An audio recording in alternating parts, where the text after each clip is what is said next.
This is Frank Abbruzzino with the Uncensored Report.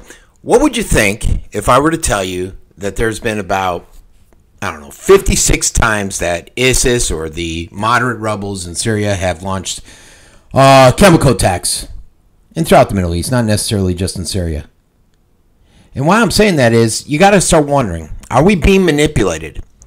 Are we being manipulated into a fight that we can't win?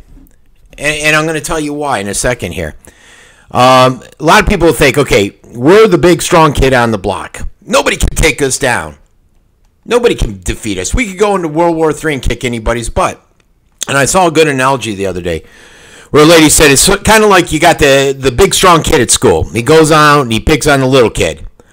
The little kid runs home and cries to his friends, his brother. His brother goes in and says, hey, you're picking on my brother, to the big guy. Next thing you know, the big guy keeps up the crap. So he gets all of his friends together. And next thing you know, they beat the heck out of the big guy. And this scenario could, you might understand what I'm saying, and I understood that if you compare it to Syria. And here's why. We're over there, we're being the big guy, the tough guy. We're the badasses in the neighborhood. We're not afraid of Russia, we're not afraid of anybody. But we should be concerned when you look at the totality of all. You got to think, is it provoking someone like Putin? Is it bringing it to a whole new level? Will it put millions of lives at stake over a civil war, a conflict that we really have no reason to be there? We don't want Russia to gain territory in Syria. This whole freaking mess started in Syria because Syria did not want to put in a gas line that was going to bypass Russia. When we first elected Trump, a lot of people thought, Hillary. Remember Hillary? That nut job? That she would be the nut job wanting to go to war with Russia. Well, little did we know that how much collusion was going on with the uranium one and stuff. But what did we think Trump was? When he was out there, Trump was telling us that I'm anti-interventionist. I want to go out and I want to talk to people. I'm not going to be a warmonger. And a lot of people, on my Twitter feed, I get a lot of individuals that are pro-Trump, which is fine. I voted for Trump. That's fine. But a lot of times, even when he does something wrong, they'll sit there and support him and say he was right and come down on other conservatives to extreme levels. Never quite could understand why they're doing that. Why are you going to defend him? And are you not the same as many Democrats were with Obama, where they defended him on many of his actions that were inappropriate?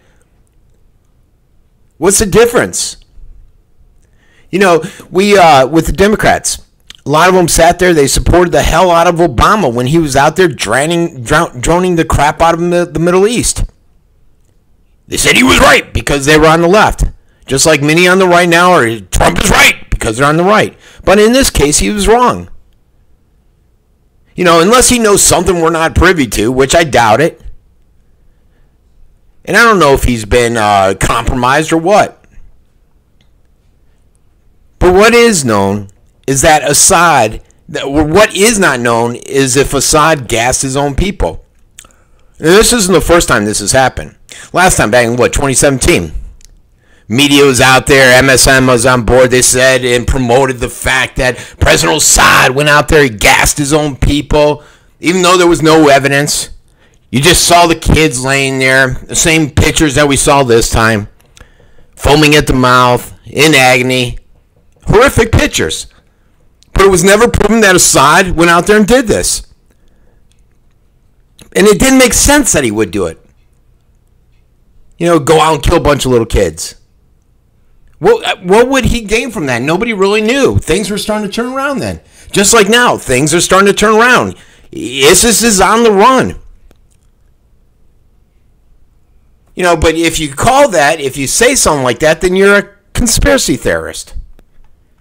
But if you just look at some of the timelines, back, on April 3rd, Trump said, hey, we're leaving. On the 8th, there was a gruesome gas attack. On the 9th, McCain blamed Trump for emboldening them. And keep in mind, McCain is the one that's financed these moderates He's in pictures. He's the one that's basically many see as supplying arms to ISIS and al-Nusra and all these other groups over there.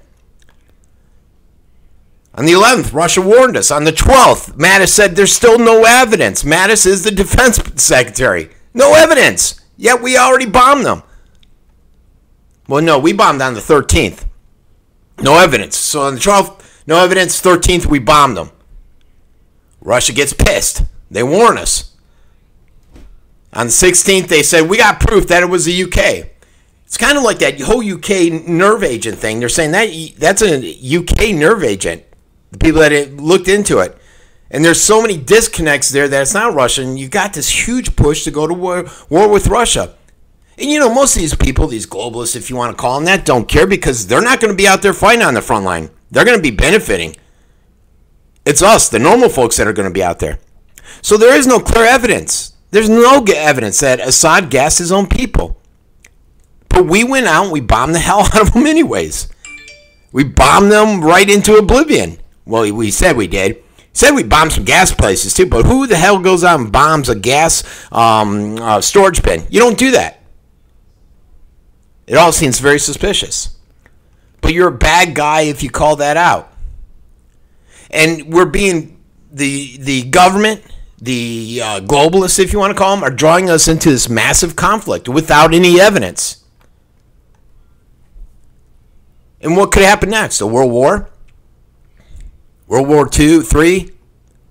And a lot of people are saying, well, we're the tough guys. And we are. We have the best, strongest military. We have the best technology. We have billions of dollars out there that we give out and hand out to the military-industrial complex.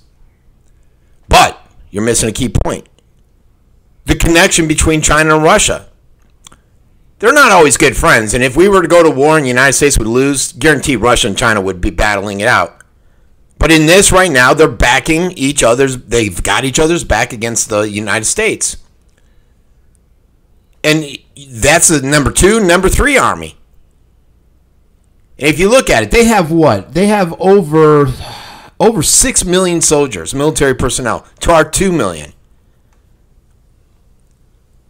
So yeah, we're strong. We're number 1, but we're not that strong when we're going up against the number 2 and number 3, Russia and China. And then more countries are going to be drawn into that. So it's possible that we're picking a fight that we're not going to win. And like I said, it won't be them going to the front line. It won't be their kids going to the front line. It'll be us. It's unfathomable